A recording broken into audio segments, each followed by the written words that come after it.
Bonjour, donc nous sommes au 9e week-end de la liberté, à Dax, organisé par Patrick de Cazeneuve. Vous savez, cette manifestation libérale à laquelle nous allons tous les ans et qui est un vrai plaisir intellectuel pour les libéraux, exclusivement évidemment. Alors là, j'ai le plaisir de recevoir un jeune homme de grande qualité qui fait quelque chose de formidable. Alors ce jeune homme s'appelle Monsieur Davy Merlis. Il est belge et vous allez nous raconter un petit peu quelle est votre ambition. Donc vous avez découvert comment le philosophe américain Thomas Sowell d'abord. Alors Thomas Sowell, en général, quand on le découvre, c'est principalement par ses citations. Moi, c'est comme beaucoup de personnes, c'est comme ça que je l'ai découvert. Et ces citations ont tendance à être très simples, mais en même temps avec beaucoup de sens. Donc elles sont faciles à comprendre, tout en étant très simples, ce qui est très intéressant à le lire, à l'écouter, à l'entendre parler, parce que c'est tellement d'une clarté qu'on se demande pourquoi est-ce que c'est toujours tout aussi compliqué, alors que quand on l'écoute, ça paraît si simple. Van Mies, c'est un peu comme ça. Oui. Voilà. Donc, oui. Donc c'est un représentant vivant de l'école de Chicago, voilà. C'est ça. Donc la même école que Milton Friedman. Si je ne me trompe pas, je pense qu'il avait déjà débattu avec lui dans l'émission Free to Choose qui avait été traduite par l'Institut Coppet. On peut le voir dialoguer avec Milton Friedman aussi. Donc comme Milton Friedman, c'est un économiste autrichien. Et justement, moi, ce qui m'intéressait, au-delà de l'aspect docteur en philosophie, parce qu'il parle beaucoup notamment de tout ce qui est race, ethnie, etc. Il a fait un bouquin qui s'appelle L'Amérique des ethnies, qui a été traduit en français, qui parle un peu de ça notamment. Monsieur Thomas Sowell, oui. Qui est donc l'homme qui vous passionne, oui. Est un Américain noir. Oui, c'est ça. Voilà. Hein. Donc un philosophe économiste. C'est ça. Donc ça n'est pas un économiste mathématicien, c'est un économiste philosophe. C'est important, la différence est très importante. Oui, c'est ça, parce que vu qu'il est, comme il utilise entre guillemets l'économie autrichienne, ben, c'est plus des rapports, des études sociales, de comportement, etc. Donc c'est ça qui est assez intéressant chez lui. Et moi justement un truc qui m'intéressait, parce qu'il parlait, on le connaît notamment sur sa critique du socialisme, du protectionnisme, alors que lui est justement pour un état minimal avec une économie libre de marché. Au-delà de l'aspect racial, dont il fait souvent de très beaux textes, moi ce que je voulais c'est un peu voir l'économiste lui-même. S'il arrive à expliquer quelque chose de façon simple, je me suis dit, ben, s'il a tendance à expliquer les choses de façon simple, ça devrait l'être également pour l'économie. Et c'est là que je suis tombé sur ce magnifique bouquin qui s'appelle Basics Economics, qui est aujourd'hui à sa 5e édition. Donc depuis qu'il a été édité, vu qu'il a eu un énorme succès, il y a eu plusieurs éditions avec de nouveaux chapitres, et là c'est la 5e édition. Et moi, justement, qui avait été vraiment dégoûté par l'économie quand je l'avais fait à l'école en secondaire, parce que c'était quelque chose de très compliqué, je trouvais ça très abstrait, avec beaucoup de maths. Je ne voyais pas trop, on voulait en venir. En fait, excusez-moi de vous couper, mais oui. En réalité, l'économie c'est très vaste, et l'étude de l'économie dépend de l'endroit où du moment temporel où on l'étudie. C'est-à-dire que l'économie, ça a d'abord une phase d'invention qui est philosophique, parce que c'est de la création pure, et ensuite ça a une phase de gestion qui est mathématique, plus quasiment de mathématiques pures. Donc si vous voulez, on oppose souvent ces deux économies, en réalité il n'y a pas lieu de les opposer parce qu'elles sont simplement différentes dans le temps, mais aussi essentielles l'une que l'autre. Donc vous nous parlez d'un homme qui, si je comprends bien, a une approche qui vous séduit de la première phase de l'économie, c'est-à-dire son introduction créative dans la société, et qui vous a séduit. Alors, on va arriver à dire tout de suite pourquoi vous êtes là. C'est qu'en fait, vous voulez traduire cet homme, parce que cet homme n'est pas traduit. On a le même problème avec la grève. Vous savez, on nous parle constamment de la grève depuis quelques années, parce que ça a été traduit en 2011, je crois, et c'est un livre qui date de 1950 ou quelque chose comme ça. Oui. Donc ça a mis quand même quelque chose comme 60 ans avant de nous arriver.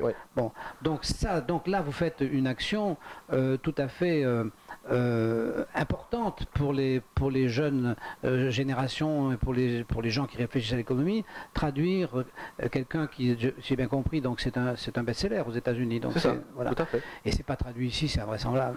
C'est d'autant plus invraisemblable que ça peut être lu même pour quelqu'un qui n'aime pas l'économie. Je m'explique là-dessus parce que moi, ce livre a été plus ou moins une révélation justement, parce que il explique, comme je l'ai détaillé tout à l'heure, il explique les choses de façon très simple et il explique notamment les décisions des politiciens qui sont toujours les mêmes, qui ont l'air très belles sur le papier, mais par exemple pour flatter un peu l'ego de la population et en même temps flatter leur électorat pour qu'ils aient un électorat assez conséquent.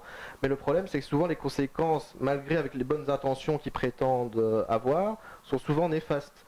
Et il donne de très bons exemples dans son livre pour justement montrer à quel point il faut se méfier des bonnes intentions. Comme le dirait l'expression, l'enfer est pavé de bonnes intentions. Mais c'est un peu ce qu'il explique là-dedans. Donc, il y a des exemples très concrets du monde réel, de ce qui s'est passé, etc. Donc, le fait d'avoir ces exemples-là, c'est très pratique parce qu'on peut aussi les comparer avec ce qui se passe maintenant. Et on remarque souvent, c'est ça qui est paradoxal, c'est que les erreurs sont souvent les mêmes. Et c'est pour ça que moi, ce livre m'a particulièrement marqué, en fait, parce que je me dis, si les gens étaient plus informés sur comment est-ce qu'on utilise leur argent, comment est-ce que les politiciens utilisent l'économie à leurs avantages pour attirer l'électorat et pas spécialement pour aider le peuple en lui-même, ben je pense que ce livre ferait une bonne... Il y a des choses d'une grande simplicité qui sont des révélations extraordinaires. Par exemple, le jour où Hubert Reeves dit la lumière que vous voyez, elle est partie il y a 3 milliards d'années. Alors là, vous ne regardez plus jamais le ciel pareil. Parce que c'est plus jamais. Et l'économie, c'est pareil. Si vous voulez, vous parliez tout à l'heure des hommes politiques, mais les hommes politiques n'y connaissent rien. Et donc, ils sont entourés de gens qui se font grassement payer pour les plonger et les proroger leur ignorance en leur faisant croire que c'est très difficile. Mais l'économie, c'est pas du tout difficile, non, évidemment. C'est ça qui m'a frappé quand j'ai lu le livre. Et alors, quand vous avez lu ce livre, excusez-moi de vous dire ça, vous avez quel âge? Je l'ai lu, je l'ai lu récemment en fait. Donc, j'ai eu. Donc vous avez encore l'âge d'être étudiant. Oui, c'est ça. Donc ça veut dire que ce livre serait lu par exemple en terminale, si on n'avait pas malheureusement des professeurs engagés contre l'économie et avec pas contre l'économie, mais avec on a une éducation nationale qui est engagée dans une économie non ouverte. C'est-à-dire avec une croyance. Donc, quand on a une croyance, évidemment, ça limite le champ d'investigation, évidemment. Hein. Donc, si je comprends bien, un ouvrage comme celui-là donnerait tout d'un coup un éclairage à des jeunes qui leur permettrait d'accéder à la vie sans fantasmer l'économie et du coup pouvoir y accéder. C'est ça. Donc c'est important ce que vous faites. Alors, pour faire cela, vous avez donc, moi je trouve ça assez passionnant, et donc vous avez fait un site Facebook, parce qu'en réalité votre objectif c'est de récupérer un petit peu de sous pour publier cet ouvrage. Mais il n'y a pas besoin de beaucoup de sous pour publier un ouvrage quand même, vous savez, ça représente combien à peu près, il vous faut combien? En réalité, le but n'est pas de faire une estimation des coûts, le but est d'avoir un budget pour faire une sorte de pression à l'éditeur en leur disant, regardez, voilà, j'ai réussi à réunir tel montant, regardez, cela prouve qu'il y a un public qui est intéressé. Maintenant, est-ce que vous pourriez m'aider à pouvoir notamment produire ce livre, à le faire traduire, enfin simplement à le publier en France. Donc là, le but c'est vraiment de générer des sous. À le publier en français. Oui, c'est ça, publié en France. Oui, publié en français, pardon. Ah, d'accord. Oui, pas en France, en effet. D'accord. Ce serait dommage pour la Belgique dont je viens. Moi, je trouve votre idée absolument exceptionnelle. Oui. Parce que c'est vraiment quelque chose qu'il faut faire. Mais il y a des moyens peut-être plus... Parce que le traduire, je pense que c'est peut-être pas si compliqué que ça, même trouver un bénévole, et le mettre directement sur Amazon, ça coûte rien. Et l'engouement, par contre, après... Ça, c'est ce qui pourrait être votre passion et c'est ce qui pourrait être votre action.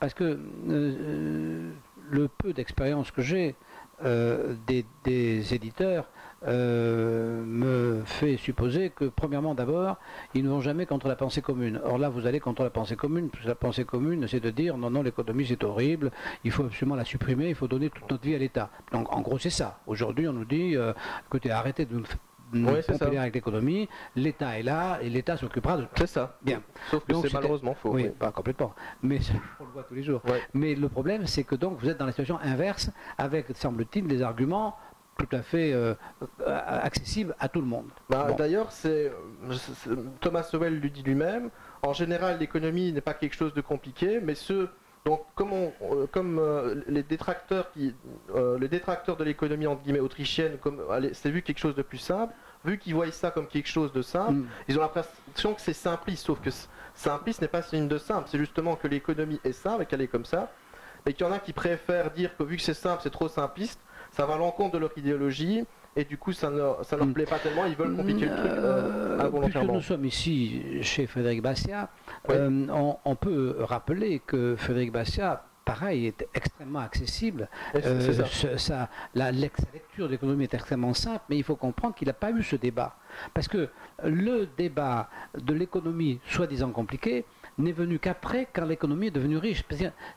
Frédéric Bastiat arrive dans une époque où on découvre l'économie. Bon, où on la découvre, je dirais, d'une manière démocratique, populaire. Hein. Et donc, la question ne se pose pas de dire non, l'économie c'est compliqué. Tout le monde à l'époque rentre dans l'économie. Donc, il envisage ce qui va se passer. Et puis ensuite, on a une économie qui devient beaucoup plus puissante et qui automatiquement génère une économie de gestion. Et cette économie de gestion prend le pouvoir sur l'économie de la création. Et aujourd'hui, des philosophes sont obligés de dire, mais halte là, l'économie c'est pas aussi compliqué que vous le dites, parce que c'est pas fatalement la gestion, il faut d'abord inventer. On est là sur ce schéma. Et je pense moi justement qu'il y a une stratégie de faire croire que l'économie est quelque chose de compliqué pour ne pas, pour entre guillemets, que les gens ne cherchent pas à comprendre plus loin que le bout de leur nez. Quoi. Bien sûr. Et moi, j'en fais partie, parce que quand j'étais à l'école, moi, alors que j'avais un attrait pour l'économie à la base, quand j'ai vu comme on me l'a compliqué, etc., ça m'a dégoûté. Et là, rien qu'en lisant ça, ça vient de retourner tout ce que je pensais, en fait, simplement. Donc je trouve que c'est... Eh bien, je suis très content d'abord que vous soyez venu à Dax, parce que quand même, Dax, c'est pas voisin de la Belgique. C'est ça. C'est un petit peu loin, vous avez mis du temps, non? Donc, je vais dire 1h30 en avion avec Ryanair, et 1h30 pour venir en voiture de location ici. Donc, il y a pire comme trajet. Oui, c'est raisonnable. Ça vous a coûté des sous, mais c'est raisonnable. Pas tant que ça, c'est encore une fois... c'est là qu'on voit encore les efforts du marché, justement. Par exemple, avec Ryanair qui fait des prix très bas.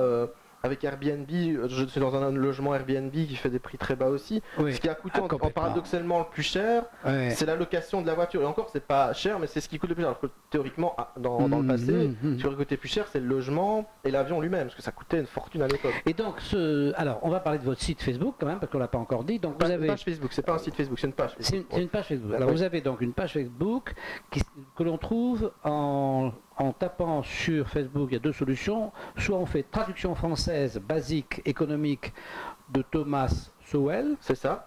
Soit on fait simplement basique économique French. C'est ça. Et on tombe sur votre page Facebook. Alors, vous avez beaucoup d'adhérents? Pour l'instant, la page Facebook n'a été mise en ligne qu'avant-hier. Donc c'est quelque chose de nouveau. Et comme je profitais... mais alors on est en train de faire un scoop là. Oui, c'est ça, c'est un scoop, c'est la révélation. Ça change tout, ça change tout. Bon, donc c'est un scoop.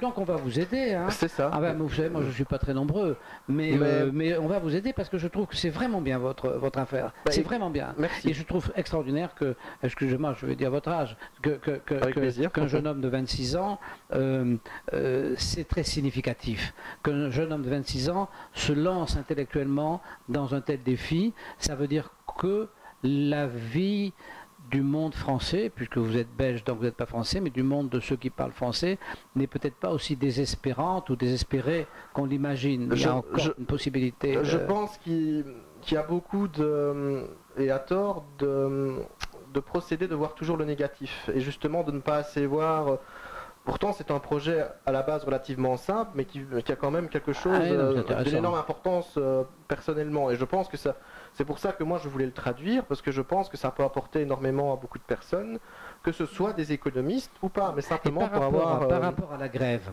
Bon, la grève, ça a été une révélation pour moi à un âge avancé, puisque moi je n'ai eu la grève que quand c'est sorti, hein, donc j'étais déjà vieux, parce que je ne maîtrise pas l'anglais, donc je ne pouvais pas lire la grève en anglais.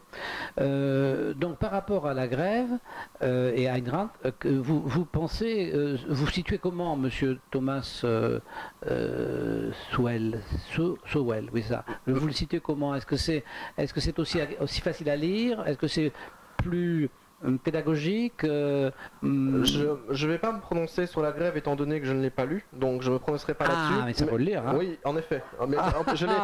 C'est très important. En plus, quelque chose de paradoxal, c'est que j'ai reçu la grève juste avant de partir. Et juste avant de partir pour venir à Saint-Paul-les-Dax, la traductrice de la grève m'a contacté si j'avais besoin d'infos ou quoi que ce soit. Alors je vais m'arranger avec elle justement quand j'en viendrai en Belgique pour un peu voir ce qu'on peut faire. Un peu voir les infos qu'elle pourrait me donner ou quoi que ce soit. Ah, mais elle a tout en main.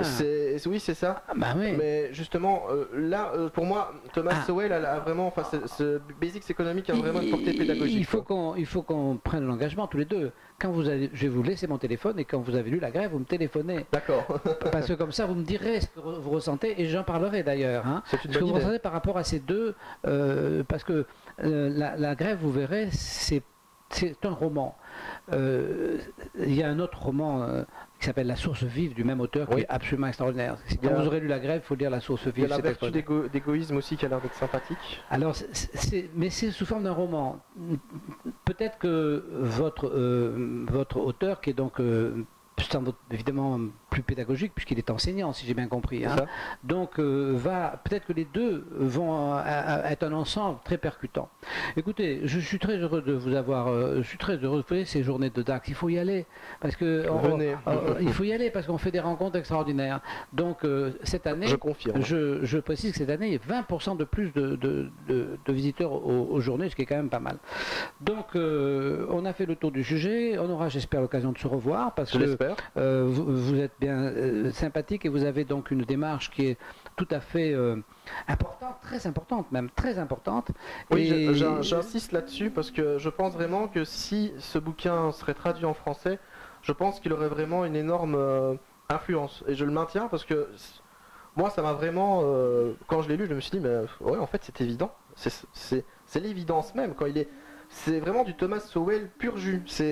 C'est simple, c'est concis, c'est clair, et voilà, c'est formidable. La traductrice de la grève dont vous avez parlé, que je ne connais absolument pas, mais elle a évidemment tout en main. Elle a, on va la saluer au passage, mais elle a tout en main. Elle a donc elle a l'éditeur, elle a tout. Bon, donc oui, mais ça va marcher votre affaire.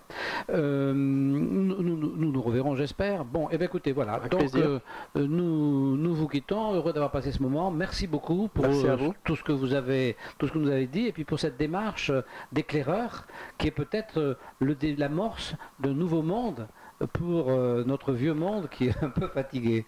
Merci beaucoup. Je pense surtout qu'il n'est pas fatigué, mais qu'il est plutôt mal éclairé, simplement. Je pense qu'il a besoin d'être compris. Oui, désorienté. Déboussolé, complètement déboussolé. Je suis d'accord avec vous. Ok. Au revoir. Au revoir.